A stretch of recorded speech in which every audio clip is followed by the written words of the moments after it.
ہماری خوش بختیوں کی معراج ہے، ہم اس جگہ پر حاضر ہیں جہاں آنے کے لیے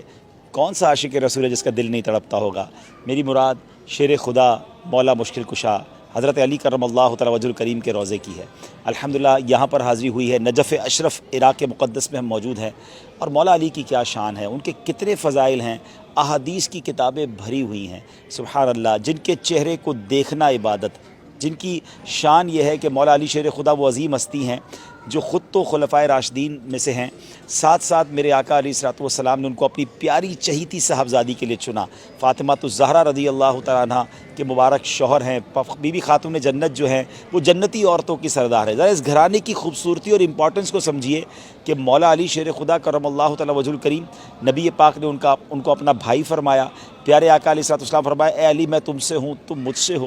اور پھر علی کرم اللہ تعالی وجہ الکریم کی شان یہ بیان فرمائی کہ علی کے چہرے کو دیکھنا عبادت، اللہ اکبر۔ پھر آپ کی زوجہ جنتی عورتوں کی سردار، آپ کے دونوں شہزادے امام حسن امام حسین یہ جنتی نوجوانوں کے سردار، اللہ اکبر۔ اور سبحان اللہ، نبی پاک علیہ الصلوۃ والسلام نے فرمایا کہ اے علی تم میرے لیے ایسے ہو جیسے حضرت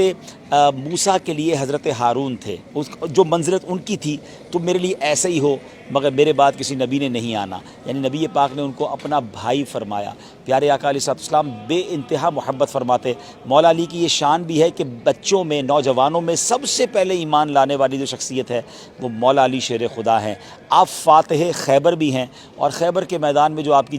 بہادری اور آپ کی شجاعت اور آپ کی طاقت کا سبحان اللہ جو منظر سامنے آیا، اور نبی پاک نے فرمایا تھا خیبر کی صبح کہ آج میں پرچم اس کے ہاتھ میں دوں گا کہ اللہ اس سے محبت فرماتا ہے، وہ اللہ سے محبت فرماتے ہیں۔ سارے صحابہ چاہتے تھے ہمیں وہ پرچم مل جائے، مگر وہ پرچم مولا علی کے ہاتھ میں آیا، اور نبی پاک نے ان کی آنکھوں میں آشوب چشم تھا، اپنا لعاب دہن بھی لگایا، دعا فرمائی تو آپ کی آنکھیں بھی ٹھیک ہو گئیں، اور پھر آپ نے خیبر میں جس جواں مردی سے مقابلہ کیا، اور پھر سبحان اللہ خیبر کا وہ دروازہ، وہ قلعے کا دروازہ جس کو 40 لوگ مل کر ہلا نہیں سکتے تھے، مولا علی نے ایک ہاتھ سے اس دروازے کو اٹھا لیا۔ تو خیبر شکن بھی آپ کو کہا جاتا ہے، فاتح خیبر بھی کہا جاتا ہے، بڑی عظیم شان ہے۔